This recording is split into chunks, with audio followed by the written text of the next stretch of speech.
Hello student, welcome to online classes. मैं संजय कुमार।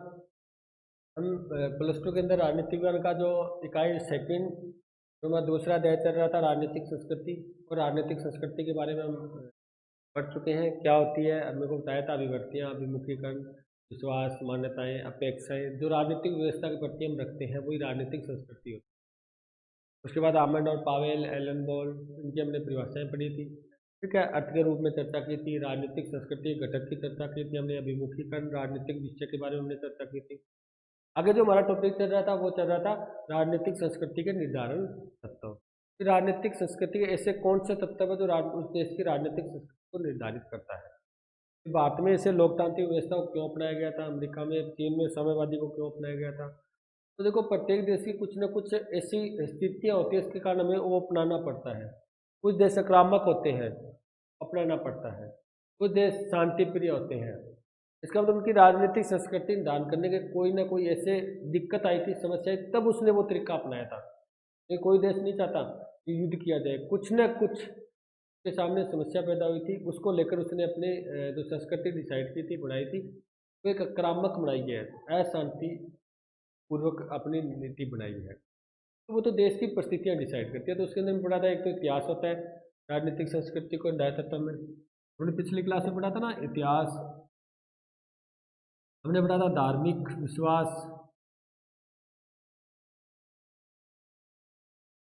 और एक हमने पढ़ा था भौगोलिक परिस्थितियाँ।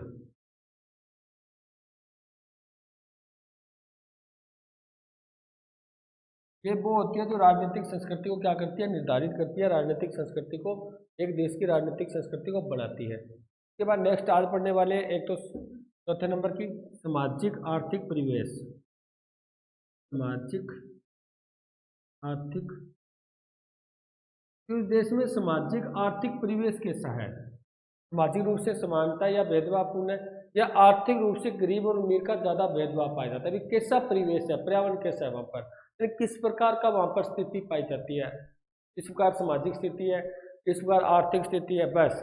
और यही उस देश की सामाजिक और आर्थिक स्थिति क्या करती है, राजनीतिक संस्कृति को निर्धारित है। क्योंकि हमारा टॉपिक क्या है, राजनीतिक संस्कृति को। टॉपिक के नाम मत भुला करो भाई। राजनीतिक संस्कृति को निर्धारित करने वाले तत्व, निर्धारित करने वाले तत्व। ठीक है, जिसकी सामाजिक, हर देश की सामाजिक, हमारे देश की सामाजिक परिवेश कैसा है, आर्थिक परिवेश कैसा है, यानी जिस देश की सामाजिक आर्थिक परिवेश होता है उसी प्रकार की उसकी राजनीतिक संस्कृति पाई जाती है। ठीक है, आर्थिक रूप से इसमें अधिक समानता होती है, यानी गरीब कम होते हैं। तो इसी स्थिति में उनकी जो आर्थिक संस्कृति, जो इसका कल्चर है राजनीति, वो अलग प्रकार का होगा। भारत की राजनीतिक संस्कृति अलग प्रकार की होगी। ठीक है, तो क्योंकि यहाँ पर अमीर और गरीबी का ज़्यादा भेदभाव पाया जाता है। गरीब ज़्यादा है, अमीर, गरीब सबसे ज़्यादा है, अमीर कम है। नहीं, उनके अमीर और ज़्यादा अमीर हो गए, गरीब और ज़्यादा गरीब हो गए। नहीं, उसमें मध्य जो असमानताएं हैं, क्षमताएं, वो बहुत ज़्यादा बढ़ गई। तो इसी स्थिति में भी उस देश की क्या होती है, राजनीतिक संस्कृति को निर्धारित किया जाता है। उसके बाद हम नेक्स्ट पढ़े। हाँ, तो यहाँ लिख देता हूँ विचारधाराएं। देखो, विचारधाराएं कैसे होती है, जैसे आप बात करोगे समाजवादी विचारधारा, पूंजीवादी, साम्यवादी, मार्क्सवादी, उदारवादी, ये बहुत विचारधाराएं पाई जाती है। बस इसी विचारधारा के आधार पर क्या होता है, वहाँ का राजनीतिक संस्कृति निर्धारित होती है। और जिस देश में समाजवादी होती है विचारधारा, उस देश में जो राजनीतिक संस्कृति होगी ना, वो समाजवाद के अनुसार होगी। किसके अनुसार होगी, समाजवाद के अनुसार, यानी समाजवाद के सिद्धांतों के अनुसार होगी। जिस देश में पूंजीवादी जो विचारधारा अपनाई जाती है, उस देश में राजनीतिक संस्कृति का जो निर्माण होगा वो पूंजीवादी सिद्धांतों के अनुसार होगा। जिस देश में साम्यवाद, जैसे चीन में है, तो वहाँ पर जो राजनीतिक संस्कृति का निर्माण होगा वो साम्यवाद के अनुसार हुआ है। जिस देश में साम्य मार्क्सवादी है, जिस देश में उदारवादी है, ठीक है, यानी जिस देश में जैसी विचारधारा का प्रभुत्व होता है, ज़्यादा विचारधारा का, यानी वो पक्ष लेते हैं, प्रभुत्व होता है, उस देश में उसी विचारधारा के सिद्धांतों के अनुसार राजनीतिक संस्कृति का निर्माण हो जाता है। ये आपके है राजनीतिक संस्कृति के निर्धारक तत्व। बिल्कुल सिंपल सा लेसन, निर्धारक तत्व फिर मैंने आपको पहले ही कहा था। जब भी लेसन शुरू करो, लेसन का नाम आपको पता होना चाहिए। इकाई शुरू करो, इकाई का नाम पता होना चाहिए। इकाई कौन सी है, नवीन अवधारणाएं पढ़ रहे हैं। टॉपिक याद करो। सबसे पहले टॉपिक को समझ लो आप, जो भी आपका चल रहा है। टॉपिक क्या चल रहा है? निर्धारण तत्व, इसका अर्थ क्या है? बस फिर ये अपने आप याद हो जाएगा आपको। निर्धारण तत्व का अर्थ है भी हर देश के अंदर अलग अलग राजनीतिक संस्कृति क्यों पाई जाती है, किस प्रकार निर्धारित करते हैं, कैसे निर्धारित करते हैं। अभी मैं आपको एक शांति प्रिय लगता हूँ, दूसरा आपको एकदम गुस्सेला बंदा होता है, एकदम गुस्सा आ जाता है या वो हिस्सा पर उतर आता है। उसकी संस्कृति अलग है, मेरी संस्कृति अलग है। अब हो सकता है मैं एक, हम दो बच्चों का अध्ययन करते हैं ना, ये जो होते हैं ना साइको मनोवैज्ञानिक, ये अध्ययन करते हैं। तो क्या कहते हैं, दो जुड़वा बच्चे होते हैं, एक को ऐसे परिवार में छोड़ देते हैं जो, यानी एक हिंसात्मक परिवार होता है, लड़ाई झगड़े वाला परिवार होता है। एक बच्चे को एक अच्छे परिवार में छोड़ देते हैं जो एक शांति प्रिय परिवार होता है। देखो दोनों भाई होते हैं, जुड़वा होते हैं, लेकिन फिर भी उनका व्यवहार अलग अलग होता है। जो शांति प्रिय परिवार में रहेगा उसका व्यवहार ही शांति प्रिय होगा, उसका कल्चर होगा, संस्कृति भी बिल्कुल शांति प्रिय होगी। जो एक मतलब आक्रामक एक लड़ाई झगड़े वाले परिवार में रहेगा, उसका जो व्यवहार होगा वो लड़ाई झगड़े वाला ही होगा, यानी वो वैसे ही व्यवहार करेगा, वैसे ही नेचर करेगा। तो कहने का मतलब है वो संस्कृति किस प्रकार निर्धारित हुई, जो परिस्थितियां उनको मिली वैसे उसकी संस्कृति बन गई। उसी प्रकार प्रत्येक देश में ऐसी कौन सी परिस्थितियां, चाहे वो ऐतिहासिक है, धार्मिक है, भौगोलिक है, चाहे सामाजिक आर्थिक है या विचारधाराओं की है, जैसी उनकी परिस्थितियां पाई जाती है वैसे उनकी राजनीतिक संस्कृति का निर्माण हो जाता है। नहीं, यही क्या करती है, राजनीतिक संस्कृति को निर्धारित है। चलो आगे हम पढ़ते हैं टॉपिक हमारा, राजनीतिक संस्कृति की विशेषताएं। बिल्कुल छोटा टॉपिक है, 2 मिनट का कर लेते हैं। राजनीतिक संस्कृति की विशेषताओं के बारे में चर्चा करते हैं। राजनीतिक संस्कृति की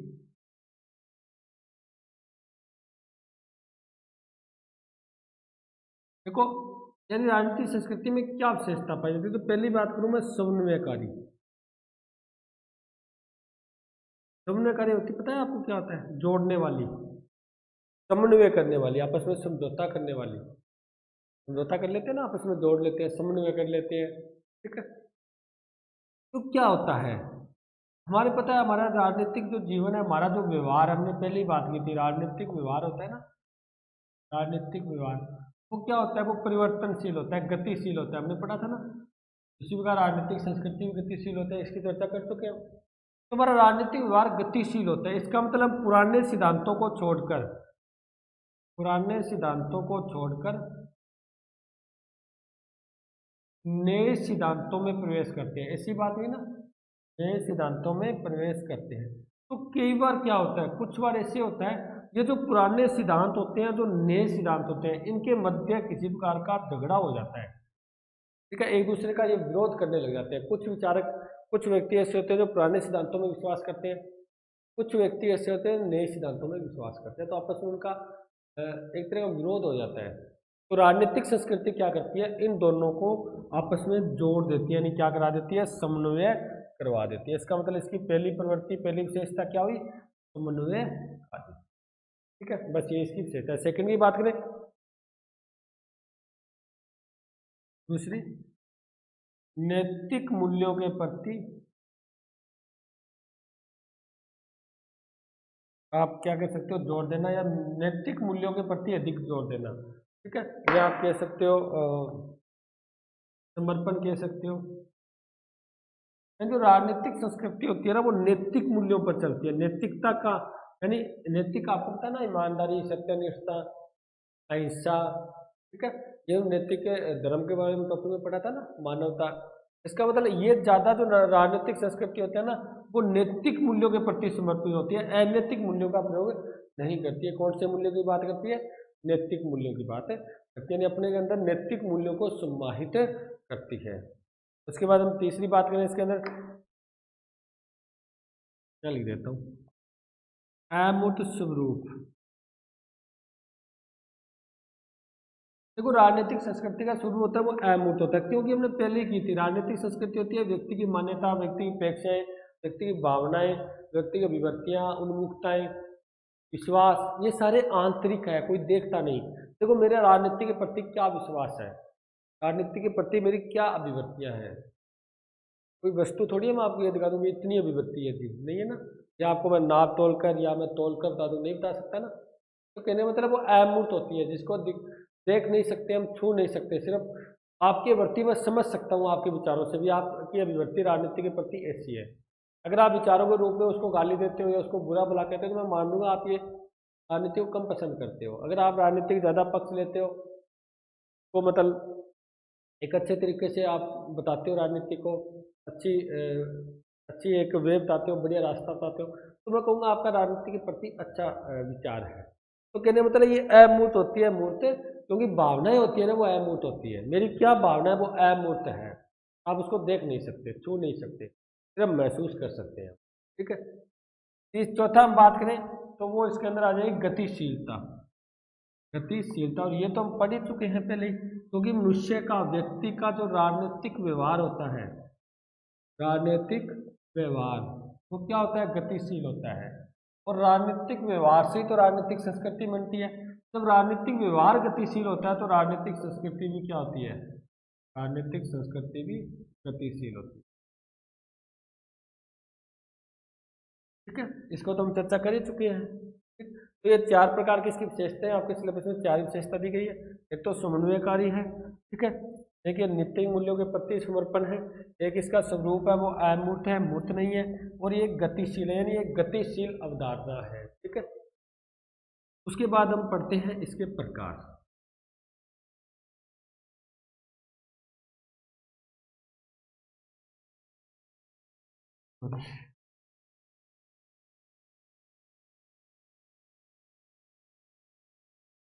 हम पढ़ते हैं सबसे पहले लोकतंत्र के बारे में। कोई यानी राजनीतिक संस्कृति और कुछ लोकतंत्र से संबंधित अध्ययन हुआ था इसके बदले, इसको पूरा नहीं पढ़ेंगे हम, बिल्कुल सिंपल सही है। आपको सिर्फ ये ध्यान रखना है जिस व्यक्तियों ने अध्ययन किया था उसके बारे में चर्चा करते हैं। देखो ये ब्रियल आमंड व सिडनी वर्बा 2 व्यक्ति थे, मैं सीधा लिख लेता हूँ शॉर्टकट में, आमंड व वर्बा। बहुत से विचारकों ने क्या किया, राजनीतिक संस्कृति और लोकतंत्र के संबंध की चर्चा की थी। उसके अंदर एक आमंड और वर्बा थे जिन्होंने 1963 में एक बुक लिखी थी। 1963 में एक बुक लिखी थी इन्होंने। उस बुक के अंदर इन्होंने क्या किया था, राजनीतिक संस्कृति व लोकतंत्र के संबंध की बात की थी। बुक क्या थी, the civic culture, the civic culture, the civic culture, political attitudes,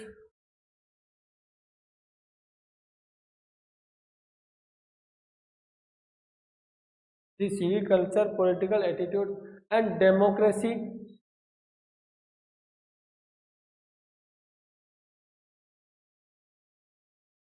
democracy in 5 nation. इसका मतलब 5 राष्ट्रों के अंदर उन्होंने क्या किया था, पॉलिटिकल, राजनीतिक संस्कृति और डेमोक्रेसी के संबंध की बात की थी। यानी 5 राष्ट्रों का उन्होंने अध्ययन किया था अपनी बुक दी सिविक कल्चर के अंदर। ठीक है, कौन कौन थे, ब्रिटेन, जर्मनी, अमेरिका, इटली और मेक्सिको। कौन कौन से देश थे, Britain, Germany, Italy, America, Mexico. इनके लोकतंत्र से संबंधित उन्होंने अध्ययन किया था। ब्रिटेन, जर्मनी, इटली, अमेरिका और मेक्सिको के लोकतंत्र की स्थिरता या अस्थिरता पर। किस देश में लोकतंत्र स्थिरता, देखो अमेरिका वगैरह में लोकतंत्र स्थिर था, अभी तक उसमें कोई परिवर्तन नहीं है। बहुत से इटली, जर्मनी वगैरह में क्या है, लोकतंत्र परिवर्तन होता रहता है, उसके अंदर क्रांति होती रहती है। स्थिरता और अस्थिरता पर राजनीतिक संस्कृति के प्रभावों का विश्लेषण किया था इस बुक के अंदर। किस देशों में लोकतंत्र तो स्थिर है, अभी तक चला रहा है, कुछ देशों में लोकतंत्र बिगड़ रहा है, कभी बन रहा है, कभी बिगड़ रहा है, कभी खत्म हो जाता है, कभी फिर बहाल हो जाता है, यानी स्थायी नहीं है, अस्थिर है। तो इन 5 देशों के लेकर उन्होंने लोकतंत्र का अध्ययन किया था कि किस प्रकार ये राजनीतिक संस्कृति, किस प्रकार राजनीतिक संस्कृति, क्योंकि राजनीतिक संस्कृति है जो लोकतंत्र को स्थिरता और अस्थिरता प्रदान करती है, लोकतंत्र को स्थिरता और अस्थिरता प्रदान करती है।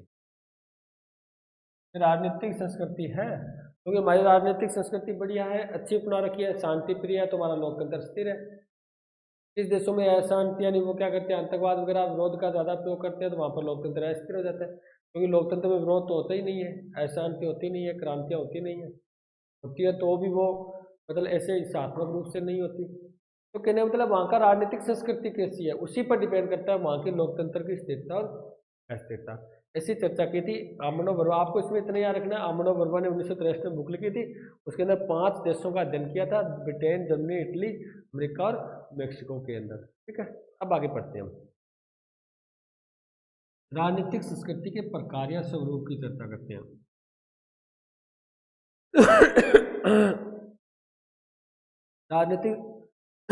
राजनीतिक संस्कृति के प्रकार।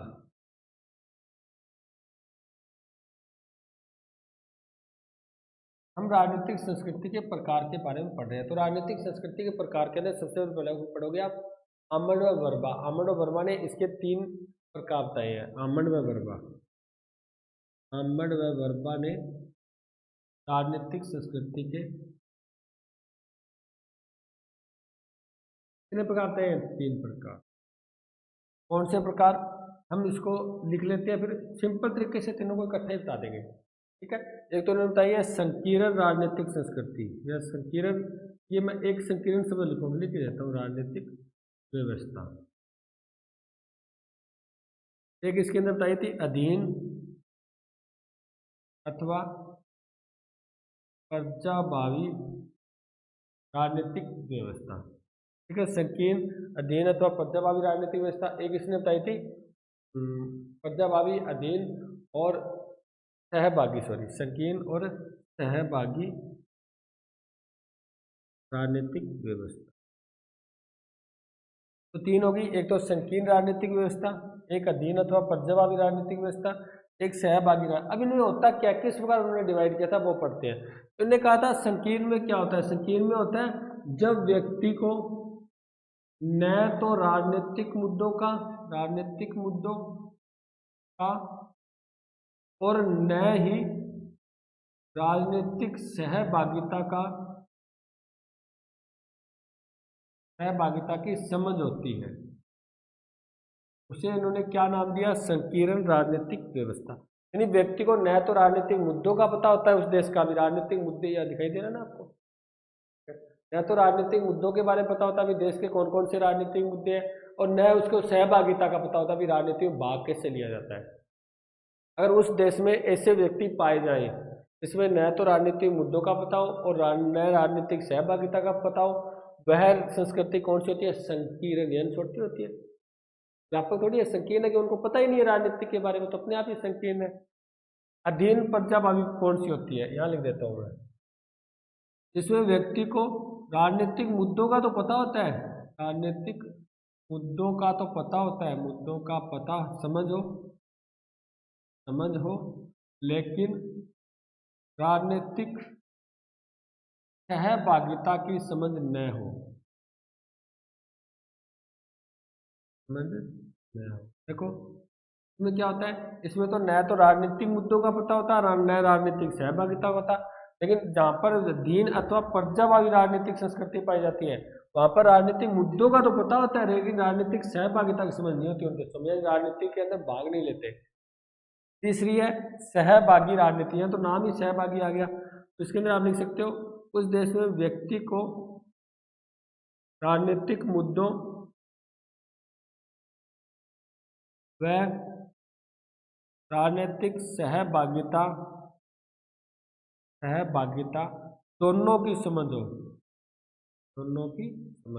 इसका मतलब वहां पर राजनीतिक मुद्दों का भी उनको पता हो और राजनीति में वो क्या ले रहे हो, बढ़ चढ़ कर भाग भी ले रहे हो, दोनों का पता हो। तो देखो सिंपल सही है, संकीर्ण जिनको दोनों का ही पता न हो, दोनों के बारे में समझ न हो।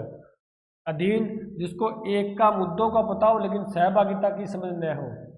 सहभागी जिस देश के अंदर राजनीतिक मुद्दे और राजनीतिक सहभागिता दोनों की समझ हो, व्यक्तियों में दोनों के अंदर क्या बढ़ चढ़ कर भाग ले रहे हैं, तो अब वो होती है राजनीतिक, कौन सी राजनीतिक व्यवस्था होती है? सहभागी राजनीतिक व्यवस्था। ठीक है, ये इन्होंने माना था आमंड और वर्मा ने, राजनीतिक संस्कृति के 3। ठीक है, इसके अंदर तो व्यक्तियों को कोई पता नहीं होता, न तो राजनीतिक मुद्दों का पता होता, न राजनीतिक सहभागिता का पता होता। इसमें व्यक्ति को राजनीतिक मुद्दों का तो पता होता है लेकिन सहभागिता का पता नहीं होता, इसके अंदर दोनों का ही पता होता है, राजनीतिक मुद्दों, राजनीतिक सहभागिता। ठीक है, अब पढ़ते हैं हम सेकंड इसका प्रकार। ये तो आमंड और वर्मा ने बांटा था। अब बात करते हैं एकल आमंड की। आमंड ने राजनीतिक व्यवस्था को 4 भागों में बांटा है। आमन ने राजनीतिक व्यवस्थाओं के आधार पर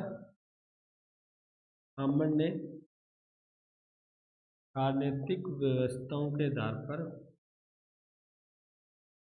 इसके 4 प्रकार बताए हैं। ठीक है, अब कौन कौन से बताए हैं, पहले इनको लिख देते हैं चारों को, फिर हम पढ़ लेंगे। बिल्कुल सिंपल है। पहला बताया इन्होंने एंग्लो अमेरिकी राजनीतिक व्यवस्था, एंग्लो अमेरिकी राजनीतिक, ये आमन के हैं भाई। दूसरा बताया उन्होंने महाद्वीपीय यूरोपीय राजनीतिक व्यवस्था, महाद्वीपीय यूरोपीय राजनीतिक व्यवस्था, इसको आप फिर से रिपीट नहीं करेंगे। तीसरा है गैर पश्चिमी अथवा पूर्व औद्योगिकरण, गैर पश्चिमी अथवा पूर्व औद्योगिकरण राजनीतिक व्यवस्था। तीसरा उन्होंने बताया आक्रामक यानी सर्वाधिकारवादी, बताया सर्वाधिकारवादी, चौथीवादी होती है वो राजनीतिक व्यवस्था। तो इन्होंने 4 प्रकार बताए, कैसे बताया उसकी चर्चा कर लेते हैं। ये तो बताया एंग्लो अमेरिका, नाम से स्पष्ट हो रहा है, इसके अंदर एंग्लो यानी अंग्रेज थे, इसका मतलब इसमें कौन से देशों की चर्चा की गई है, ब्रिटेन और अमेरिका के देशों की।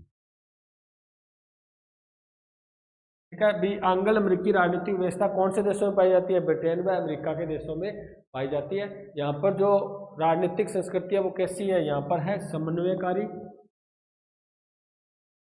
हमने बताया था यहाँ पर संस्कृति समन्वयकारी है, उदारवादी, यहाँ पर क्या पाया जाता है, लोकतांत्रिक व्यवस्था पाई जाती है। यानी इसकी संस्कृति क्या है, ये है गतिशील है, स्थायी है, आप ये कह सकते हो स्थायी है।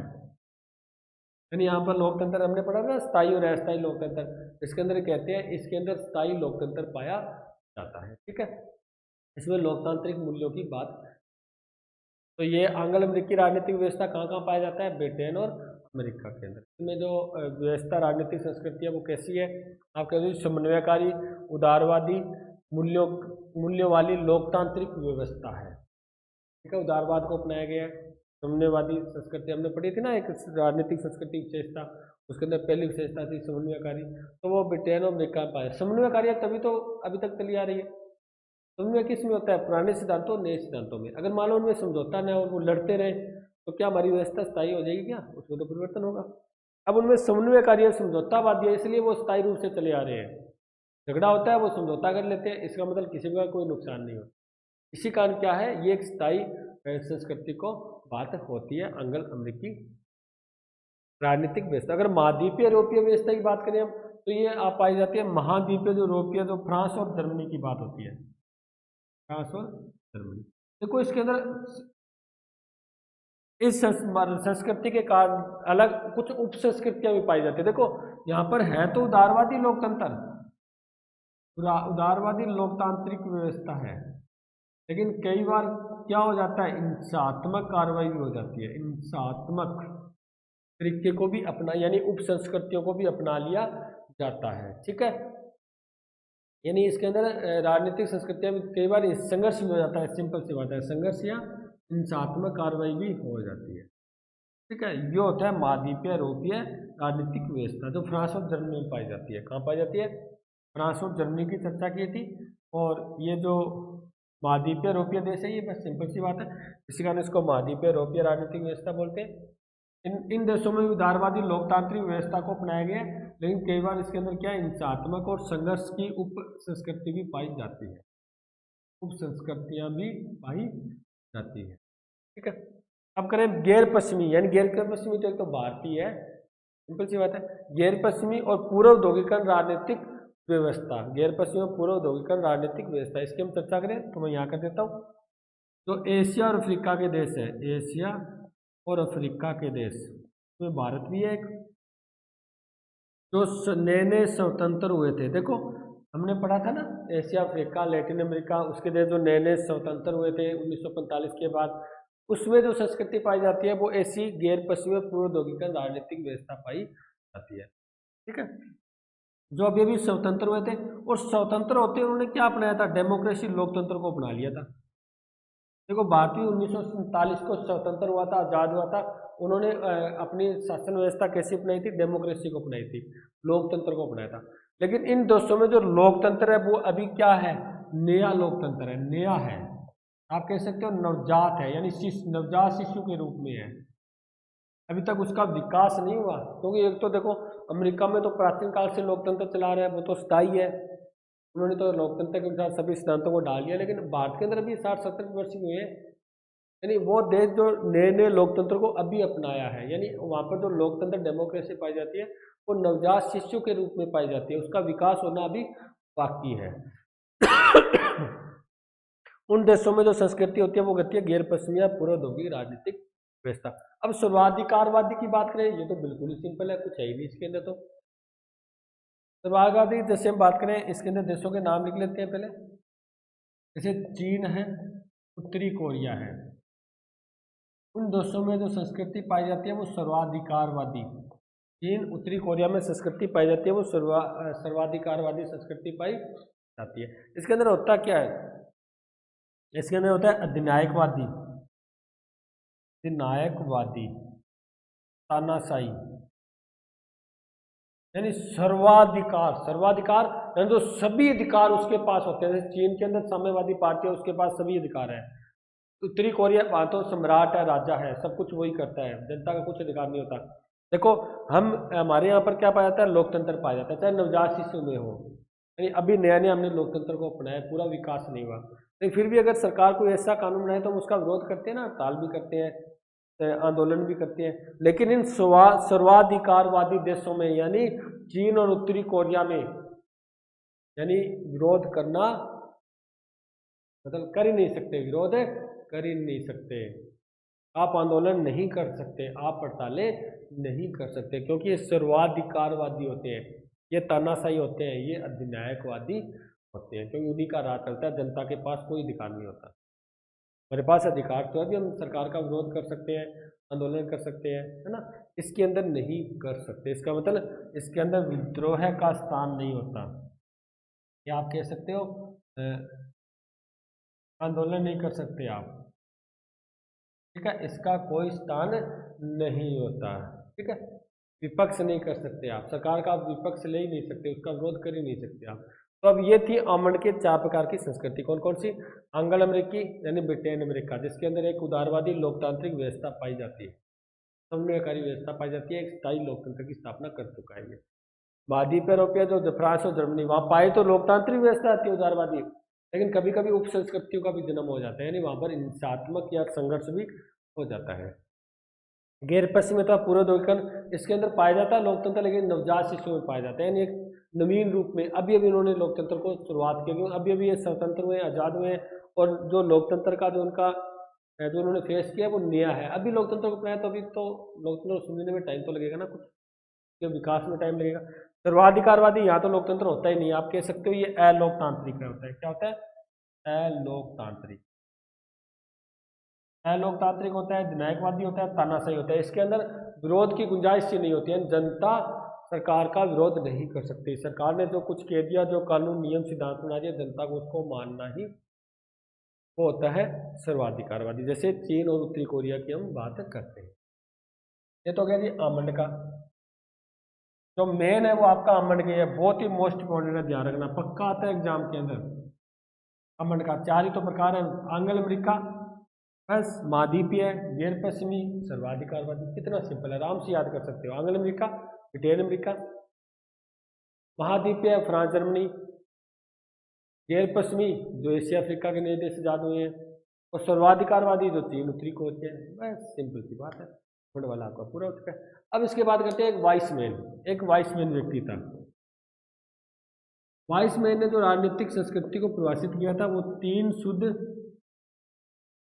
और 3 मिश्रित राजनीतिक संस्कृति के प्रकार तय थे। इसके अंदर आपको कुछ बताना नहीं, बस इसे ऐसे याद करना है। अभी 3 तो इसने विशुद्ध राजनीतिक संस्कृति तय थी और 3 ही मिश्रित। इसके अंदर इसने एक तो तय था संकुचित, पराधीन और सहभागी। संकुचित, पराधीन और सहभागी। ये तो है जी 3 विशुद्ध रूप, यानी या तो देश में संकुचित संस्कृति पर राजनीतिक व्यवस्था होती है, आप लिख लेना इसके अंदर राजनीतिक व्यवस्था, राजनीतिक संस्कृति, या पराधीन या सहभागी। ठीक है, ये तो हो गई 3 विशुद्ध। वो कहता है किसी देशों में 3 मिश्रित संस्कृति पाई जाती है, कौन सी? जैसे मैं कह दूं संकुचित पराधीन, पहली तो ये होगी संकुचित पराधीन, यानी कुछ देशों में संकुचित और पराधीन का दोनों रूप पाया जाता है। संकुचित सहभागी, कुछ देशों में संकुचित सहभागी का दोनों रूप पाया जाता है। पराधीन सहभागी, यानी कुछ देशों में ये भी पाया जाता है, यानी सिंपल सी बात है, यानी मिश्रित हो गई ना। कुछ देशों में तो अकेली अकेली पाई जाती है तो विशुद्ध है, या विशुद्ध संकुचित होगा, या विशुद्ध पराधीन हो गया, सहभागी होगा। लेकिन कुछ देशों ने मिश्रित रूप अपना रखा है, लेकिन दोनों को ले रखा है, वो मिश्रित होगी बस। तो इसका मतलब वाइसमैन ने 3 विशुद्ध और 3 मिश्रित राजनीतिक संस्कृति के प्रकार बताए थे। 3 विशुद्ध तो आप ये लिखोगे, 3 मिश्रित यानी इन दोनों को मिश्रित कर दोगे, इन दोनों को इकट्ठा हो गए, वो 3 मिश्रित हो गए। उसके बाद हम आगे नेक्स्ट पढ़ते हैं। आगे जो आपका टॉपिक आता है वो आता है राजनीतिक संस्कृति में राजनीतिक सहभागिता। राजनीतिक संस्कृति में राजनीतिक सहभागिता, इन दोनों में संबंध क्या होता है? देखो सहभागिता जो आपका लेसन है वो नेक्स्ट लेसन है, राजनीतिक संस्कृति के बाद जो पढ़ेंगे वो राजनीतिक सहभागिता पढ़ेंगे। देखो सहभागिता नहीं, यहाँ पर हम समाजीकरण की बात करते हैं, सॉरी, क्योंकि हम समाजीकरण पढ़ा चुके हैं। देखो हमने पढ़ा था राजनीतिक समाजीकरण क्या होता है। राजनीतिक समाजीकरण होता है राजनीति के विचारों को, राजनीतिक विचारों को एक पीढ़ी से दूसरे पीढ़ी में भेजना, एक पीढ़ी से दूसरे पीढ़ी में, दूसरी पीढ़ी में पहुंचाना। हमने पढ़ा था ना ये राजनीतिक समाजीकरण का, अभी तो पढ़ के आए लेसन जो पिछले क्लास में पढ़ा था हमने। तो एक पीढ़ी से दूसरी पीढ़ी में पहुंचाना किन के? राजनीतिक विचारों को। और राजनीतिक विचार क्या होते हैं? राजनीतिक संस्कृति होती है। इसका मतलब आप कह सकते हो राजनीतिक समाजीकरण वह प्रक्रिया है, देखो क्या कह सकते हो, राजनीतिक समाजीकरण वह प्रक्रिया है जिसके द्वारा राजनीतिक संस्कृति को, राजनीतिक संस्कृति को एक पीढ़ी से दूसरी पीढ़ी में पहुंचाया जाता है। यानी राजनीतिक संस्कृति, राजनीतिक विचार होते हैं वो राजनीतिक संस्कृति तो होते हैं, मेरे विचार है वो राजनीतिक संस्कृति है, वो एक पीढ़ी से दूसरी पीढ़ी पहुंचाना क्या कहलाता है? राजनीतिक समाजीकरण। इसका मतलब राजनीतिक समाजीकरण और राजनीतिक जो संस्कृति है वो आपस में जुड़ी हुई विषय है। तो ये दोनों विषय पढ़ रहे हो, किससे पढ़ रहे हो? नवीन अवधारणा ही तो पढ़ रहे हो, एक ही देश की अवधारणा है ये विकासशील देशों के लिए होती है, समाजशास्त्रीय अवधारणाएं है। इसका मतलब जब राजनीतिक संस्कृति को एक पीढ़ी से दूसरी पीढ़ी में पहुंचाया जाता है, यानी समाज को राजनीति का ज्ञान करवाया जाता है, उससे संबंधित बात बताई जाती है, वो क्या कहलाती है? राजनीतिक समाजीकरण। चाहे वो हमने पढ़ा था ना, चाहे परिवार के द्वारा कराई जा रही हो, चाहे राजनीतिक संस्कृति को हमें परिवार के द्वारा बताया जा रहा हो, चाहे शिक्षण संस्थान के द्वारा बताया जा रहा हो, या कोई टीवी रेडियो जो भी हमारे संचार के साधन है उसके द्वारा बताया जा रहा हो, या राजनीतिक दलों के द्वारा बताया जा रहा हो। इसका मतलब किसी द्वारा बताया जा रहा हो, इसका मतलब राजनीतिक संस्कृति को एक पीढ़ी यानी दूसरे व्यक्तियों को ज्ञान देने क्या कहलाता है? राजनीतिक समाजीकरण कहलाता है। इसका मतलब दोनों आपस में बहुत जुड़े हुए होते हैं। राजनीतिक संस्कृति से ही राजनीतिक समाजीकरण होता है, राजनीतिक समाजीकरण से राजनीतिक संस्कृति का विकास होता है। तो जितना ही राजनीतिक समाजीकरण एक पीढ़ी दूसरे पीढ़ी ज़्यादा राजनीतिक ज्ञान जाएगा, उतना ही राजनीतिक संस्कृति मजबूत होगी, यानी लोगों के पास राजनीतिक संस्कृति का ज़्यादा ज्ञान प्राप्त होगा। और जितना ही राजनीतिक संस्कृति लोगों को ज़्यादा ज्ञान होगा, उतना ही हमारे देश में लोकतंत्र ज़्यादा मजबूत होगा, क्योंकि लोगों की सहभागिता बढ़ेगी, लोगों की देखो राजनीति का ज्ञान हमारे तक पहुंचाया राजनीतिक समाजीकरण ने, इससे हम क्या हो गए? राजनीतिक रूप से हमें ज्ञान मिल गया, बहुत ज़्यादा नॉलेज हो गया राजनीति का। अब हमने राजनीति में भाग लेना शुरू कर दिया, ये बोलते हैं हम राजनीतिक सहभागिता। बस यही 3 लेसन आपके सिलेबस में। राजनीतिक समाजीकरण पढ़ चुके हो, राजनीतिक संस्कृति चल रही है, सहभागिता आपका नेक्स्ट लेसन है। जब हमें राजनीति का ज्ञान प्राप्त हुआ तभी तो हमने राजनीति में भाग लिया। जब हमें राजनीति के बारे में पता ही नहीं था, राजनीति का हमने ज्ञान ही नॉलेज ही नहीं है, तो राजनीति में कैसे भाग लेंगे भी, नहीं ले सकते ना। तो कहने का मतलब है राजनीतिक सामाजिकरण राजनीतिक संस्कृति को एक पीढ़ी से दूसरी पीढ़ी में पहुंचाती है, लोगों को राजनीति के विचारों के बारे में बताती है, तब राजनीतिक सहभागिता बढ़ती है। और राजनीतिक सहभागिता बढ़ती है, हमने लोकतंत्र में आपको बात बताई थी, लोकतंत्र की अर्थ ही होता है लोगों की सहभागिता बढ़ना, ठीक है। अगर सहभागिता बढ़ती है तो हमारे यहाँ पर लोकतंत्र भी क्या होता है, मजबूत होता है। ये आपस में जुड़े हुए विषय है सारे, ठीक है। तो इसके बाद नेक्स्ट हमारा टॉपिक आता है राजनीतिक संस्कृति का महत्व। ये तो गया समाजीकरण के साथ इसका संबंध।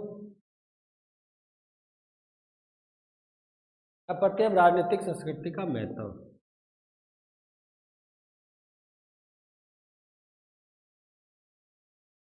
देखो राजनीतिक संस्कृति का महत्व क्या, इंपॉर्टेंस क्या है, क्या उपयोगिता उसकी, बिल्कुल उपयोगिता है। राजनीतिक संस्कृति के द्वारा ही हम तो राज्यों के अपने राजनीतिक आदर्शों को समझते हैं। राजनीतिक संस्कृति के द्वारा हम उस देश के राजनीतिक आदर्शों के बारे में पढ़ते हैं या बारे में समझते हैं। सिंपल सी बात है ना। मेरे को अपने देश की राजनीतिक संस्कृति का पता होगा तो मेरे आदर्श बताओ, मेरे को पता चल जाएगा देश में क्या आदर्श रखे गए हैं। चीन की राजनीतिक संस्कृति अगर मेरे को पता चल जाए ना, हम केवल कहते हैं चीन ऐसा क्यों कर रहा है, आक्रमणकारी क्यों है, चीन ने 1962 पर आक्रमण क्यों किया था। जिसको राजनीतिक ज्ञान होगा वो पता है क्या कहेगा, वो कहेगा ये वो साम्यवादी देश है, की संस्कृति अलग है। तो इसका मतलब वो बात हमने किससे सीखी, संस्कृति से, कि वो साम्यवादी देश है। और साम्यवादी जो देश होते हैं वो आक्रमणकारी देश होते हैं, साम्राज्यवादी देश होते हैं, वो न तो खुद टिकते न किसी को टिकने देते। हमारा यहाँ हमारा क्या है, अरे हमारा साम्यवादी देश थोड़ी है, हमारा तो उदारवादी देश है, समाजवादी देश है, दोनों का मिश्रण बनाया हुआ है हमारे यहाँ। अब कहते हैं अमेरिका में ऐसा क्यों विकास हो रहा है, निजी व्यक्ति को इतने अधिकार क्यों है। तो कोई व्यक्ति कहेगा ये वहां पर पूंजीवादी अर्थव्यवस्था को अपनाया गया है, वो पूंजीवादी देश है। इसका मतलब वहां के जो आदर्श है उनको हमें कैसे समझा, राजनीतिक संस्कृति के द्वारा ही हमने, यानी राजनीतिक संस्कृति ही एक देश के आदर्शों को निर्धारित करती है, उसके क्या आदर्श होंगे और वहाँ के लोगों को उसके बारे में अपने ज्ञान को उपलब्ध करवाती है। क्योंकि राजनीतिक संस्कृति के द्वारा ही हम क्या करते हैं, अपने देश की दूसरे देश से तुलना कर सकते हैं। हम इसी कल्चर के द्वारा हम कहते हैं भारत के अंदर यार बहुत कभी आतंकवादी घटना हो जाती है ना, जैसे कोई पाकिस्तान वगैरह के अंदर जो युद्ध वगैरह होता है, तो कहते हैं भारत तो बहुत शांतिप्रिय देश है यार, वो देखो धक्के से पंगे ले रहे हैं, धक्के से ऐसी मृत्यु कर रहे हैं, क्या मिलता है उनको मारने से, कितने लोगों को बेकसूरों को मार देते हैं। इसका मतलब हम दोनों देश की तुलना कैसे कर रहे हैं, कल्चर के बारे में। उनका यार संस्कृति अलग है, उनका तो रहन सहन, उनका तो क्या कहते हैं बच्चों को, उनको तो शिक्षा ही मार काट के दी जाती है। भारत के अंदर शिक्षा संत महात्माओं को दी जाती है बच्चों को, ताकि एक शांति प्रिय एक मानव एक व्यक्ति तैयार हो सके। कहने का मतलब जैसा कल्चर है उसी प्रकार हम उसके आदर्श निर्धारित कर देते हैं, इसी प्रकार हम एक देश दूसरे देश की तुलना कर सकते हैं। राजनीतिक संस्कृति का बहुत महत्व होता है एक देश के लिए, और जो विकासशील देश है उनके लिए तो विशेष रूप से धारणाओं का विकास होता है। राजनीतिक संस्कृति के द्वारा ही वो क्या कर सकते हैं, अपना विकास करते हैं, अपने लोकतंत्र को मजबूत करते हैं, उसको स्थिरता प्रदान करते हैं। हमने पहले ही बात की थी, आमंडो वर्मा ने कहा था ना अपनी बुक दी सिविक नेशन, तो सिविक कल्चर के अंदर 5 नेशन यानी 5 राष्ट्रों के बारे में लोकतंत्र का अध्ययन किया था। उन्होंने कहा था कि जो राजनीतिक संस्कृति है वही लोकतंत्र को स्थिरता और अस्थिरता प्रदान करती है। तो राजनीतिक संस्कृति हमें बताएगी हमारा लोकतंत्र स्थिर है या अस्थिर है। अगर हमारा राजनीतिक संस्कृति सही नहीं है तो हमारा लोकतंत्र भी स्थिर नहीं होगा, वो समाप्त हो जाएगा। अगर हमारा राजनीतिक संस्कृति बिल्कुल सही है, बिल्कुल हमारे ऐतिहासिक हमारे भौगोलिक परिस्थितियों के अनुसार है, तो हमारा लोकतंत्र भी क्या होगा, स्थिर रहेगा, स्थिरता प्रदान करेगा उसको। तो इसका बहुत ज़्यादा महत्व है। तो ये ठीक है स्टूडेंट, आपका तो ये राजनीतिक संस्कृति वाला चैप्टर भी कंप्लीट होता है। जो नेक्स्ट क्लास है उसके अंदर हम राजनीतिक सहभागिता की बात करें। तीनों एक दूसरे जुड़े हुए हैं, राजनीतिक संस्कृति, राजनीतिक समाजीकरण और राजनीतिक सहभागिता। और राजनीतिक सहभागिता वो नेक्स्ट चैप्टर है आपका, वो नेक्स्ट क्लास में करते हैं। यहाँ तक इतना ही, थैंक यू।